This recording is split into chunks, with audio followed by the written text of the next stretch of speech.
യഥാർത്ഥത്തിൽ Iran Israel സംഘർഷങ്ങൾക്ക് പിന്നിലുള്ള കാരണം എന്താണ്, എവിടെ നിന്നാണ് ഇതിന്റെ എല്ലാം തുടക്കം എന്നതിനെ പറ്റിയാണ് നമ്മൾ ഇന്ന് ഈ വീഡിയോയിൽ സംസാരിക്കാനായി പോകുന്നത്. അറിവിന്റെ ആർക്കേസിലേക്ക് മറ്റൊരു കാര്യം കൂടി. ആർക്കേസിന്റെ പുതിയൊരു വീഡിയോയിലേക്ക് എല്ലാവർക്കും സ്വാഗതം.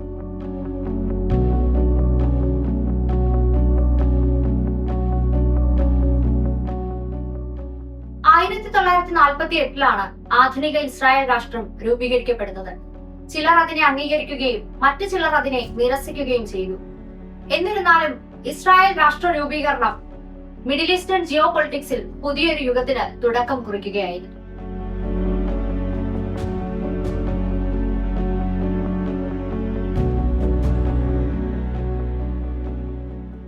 അക്കാലത്ത് ഷാ ഭരണത്തിന് കീഴിലുള്ള ഇറാൻ പരസ്യമായിട്ടല്ലെങ്കിലും ഇസ്രായേലിനെ അംഗീകരിച്ച രാജ്യങ്ങളിൽ ഒന്നായിരുന്നു.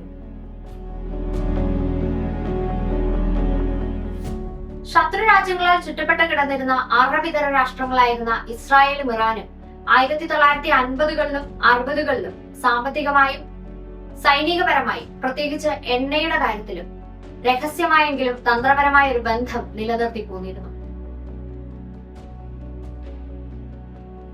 പക്ഷേ ഈ നിശബ്ദ പങ്കാളിത്തം ദീർഘകാലം നിലനിന്നു പോയില്ല. 1979 ഇസ്ലാമിക വിപ്ലവം ഇറാനിൽ അലയടിക്കുന്നു. ഷാ രാജ്യം വിട്ടു. ആയത്തുള്ള ഖുമേനി, ഇപ്പോഴത്തെ സുപ്രീം ലീഡർ, ഇറാന്റെ അധികാരത്തിലേക്ക് വരും. അതോടൊപ്പം ഒരു പുതിയ ആശയധാര ഇറാനിൽ ഉടലെടുത്തു. ഇസ്രായേലിനെ ഒരു ശത്രു രാജ്യമായി മാത്രമല്ല, പാശ്ചാത്യ സാമ്രാജ്യത്വത്തിന്റെ പ്രതിരൂപമായി കണക്കാക്കുന്ന ഒന്നായിരുന്നു അത്. ഇറാൻ ഉടനടി ഇസ്രായേലുമായുള്ള എല്ലാ ബന്ധങ്ങളും വിച്ഛേദിച്ചു. ഒരൊറ്റ രാത്രി കൊണ്ട് ഇറാന്റെ ക്യാപിറ്റൽ സിറ്റിയായ ടെഹ്റാനിലുള്ള ഇസ്രായേൽ എംബസി പാലസ്തീൻ എംബസിയായി മാറി.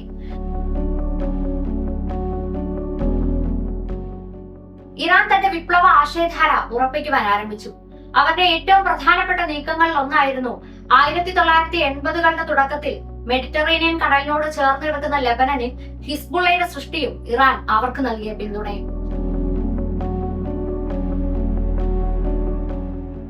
ലെബനനിലെ ഇസ്രായേലിന്റെ ഇടപെടലിനുള്ള ഇറാന്റെ മറുപടിയായിരുന്നു ഹിസ്ബുള്ള.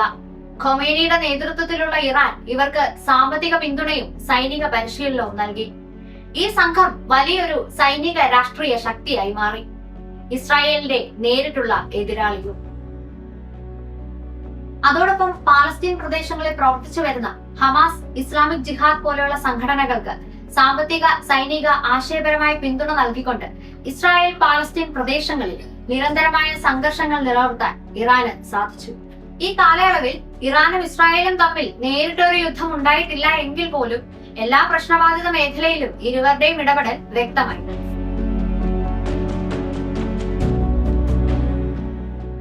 തുടർന്ന് 2000കളുടെ തുടക്കത്തിൽ ഇറാന്റെ ആണവ പദ്ധതികളെ കുറിച്ച് ഇസ്രായേൽ ആശങ്ക പ്രകടിപ്പിച്ചു.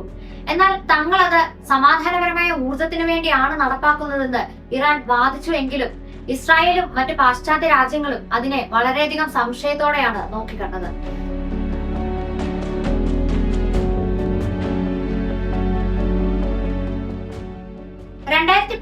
ഇസ്രായേൽ പുതിയൊരു യുദ്ധതന്ത്രം പ്രയോഗിക്കുന്നു. ആയുധങ്ങൾ ഉപയോഗപ്പെടുത്തി നേരിട്ടുള്ള ഒരു യുദ്ധമായിരുന്നില്ല, മറിച്ച് അമേരിക്കയുടെ സഹായത്തോടു കൂടി വികസിപ്പിച്ചെടുത്ത ഒരു വൈറസ് ആയിരുന്നു അത്.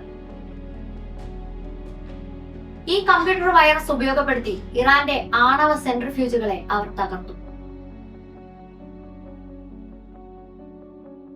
ഈ സൈബർ ആക്രമണങ്ങൾക്കൊപ്പം ഇസ്രായേൽ ഇറാന്റെ ശാസ്ത്രജ്ഞന്മാരെ ലക്ഷ്യമിട്ട് രഹസ്യ ഓപ്പറേഷൻസ് നടത്തി. നിഗൂഢമായ കൊലപാതകങ്ങൾ, വിശദീകരിക്കാനാകാത്ത സ്ഫോടനങ്ങൾ എന്നിവ ഒരു രഹസ്യ യുദ്ധമുറ എന്നുള്ള രീതിയിൽ അവർ നടപ്പാക്കി.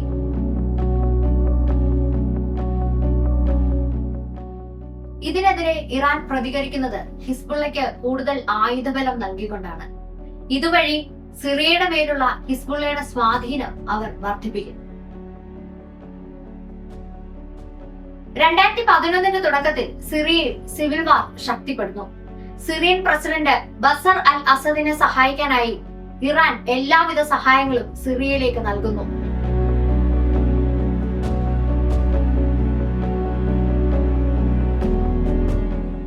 സിറിയൻ സിവിൽ വാറിൽ ഇടപെടുക വഴി ഇറാൻ തങ്ങളുടെ അതിർത്തി പ്രദേശങ്ങളിൽ ശക്തി പ്രാപിക്കുമെന്ന് മനസ്സിലാക്കിയ ഇസ്രായേൽ നൂറുകണക്കിന് വ്യോമാക്രമണങ്ങൾ സിറിയയിലേക്ക് നടന്നു.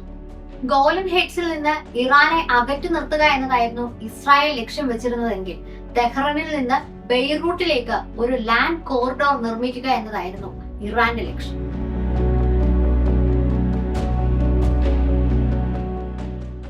പിരിമുറുക്കങ്ങൾ ഇറാഖിലേക്കും യമനിലേക്കും വ്യാപിച്ചു. ഇറാനുമായി ബന്ധപ്പെട്ട മിലിഷ്യകൾ യുഎസിനെയും ഇസ്രായേലുമായി ബന്ധപ്പെട്ട ടാർഗറ്റുകളെയും ആക്രമിച്ചു. ഇറാൻ, ഇസ്രായേൽ എന്നീ പ്രധാന ശത്രുക്കൾ നേരിട്ടൊരു വെടിവെപ്പ് നടത്തിയില്ല എങ്കിലും യുദ്ധഭൂമി വിപുലീകരിക്കപ്പെട്ടു. 2015 JCPOA joint comprehensive plan of action എന്ന കരാർ ഇറാൻ ഒപ്പുവെക്കുന്നു. ഇത് പ്രകാരം ഇസ്രായേലിന് മേലുള്ള ഉപരോധം ഒഴിവാക്കുന്നതിന് പകരം യുറേനിയം സമ്പുഷ്ടീകരണം പരിമിതപ്പെടുത്താമെന്ന് ഇറാൻ സമ്മതിക്കുന്നു. എന്നാൽ ഇതിനെ ഇസ്രായേൽ വളരെ ശക്തമായി എതിർക്കുന്നു.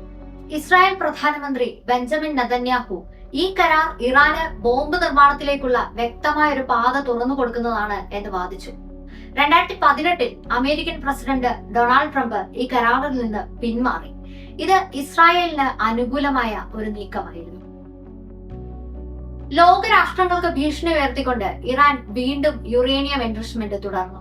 അങ്ങനെയിരിക്കെയാണ് ഇറാന്റെ പ്രാദേശിക തന്ത്രത്തിന്റെ ശില്പിയായ ഖാസിം സുലൈമാനി ഒരു US ഡ്രോൺ ആക്രമണത്തിൽ കൊല്ലപ്പെടുന്നത്. പലരും ഇസ്രായേലിന്റെ ഇന്റലിജൻസ് ഇതിൽ പങ്കുവഹിച്ചതായി സംശയിച്ചു. സമീപ വർഷങ്ങളിൽ അബ്രഹാം അക്കോർഡ്സ് പ്രകാരം ഇസ്രായേൽ നിരവധി അറബ് രാഷ്ട്രങ്ങളുമായി ബന്ധം സ്ഥാപിച്ചു.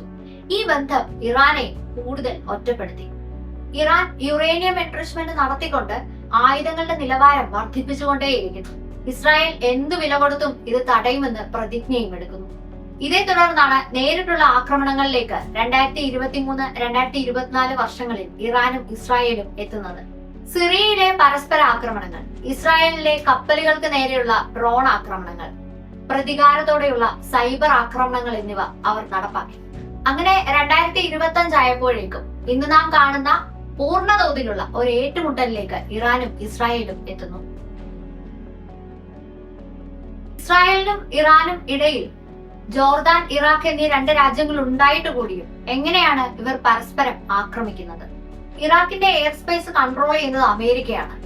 അമേരിക്ക ഇസ്രായേലിന് അനുകൂലമായതുകൊണ്ട് തന്നെ ആ എയർ സ്പേസ് വ്യോമാക്രമണത്തിന് വേണ്ടി ഇസ്രായേലിന് ഉപയോഗിക്കാൻ വേണ്ടി സാധിക്കും. ജോർദാൻ സൈനികമായും സാമ്പത്തികമായും ഒക്കെ പിന്നോക്കം നിൽക്കുന്ന ഒരു രാജ്യമാണ്. അതുകൊണ്ട് തന്നെ അവരുടെ മുകളിൽ കൂടെ വ്യോമാക്രമണം നടത്തിയാലും അവർക്ക് നോക്കി നിൽക്കാൻ മാത്രമേ സാധിക്കുകയുള്ളൂ. 4 പതിറ്റാണ്ടുകളിലേറെയായി ഇസ്രായേലും ഇറാനും ഒരു നിഴൽ യുദ്ധത്തിലായിരുന്നു. അതിപ്പോ നേരിട്ടുള്ള ഒരു യുദ്ധത്തിലേക്ക് മാറിയിട്ടുണ്ട്.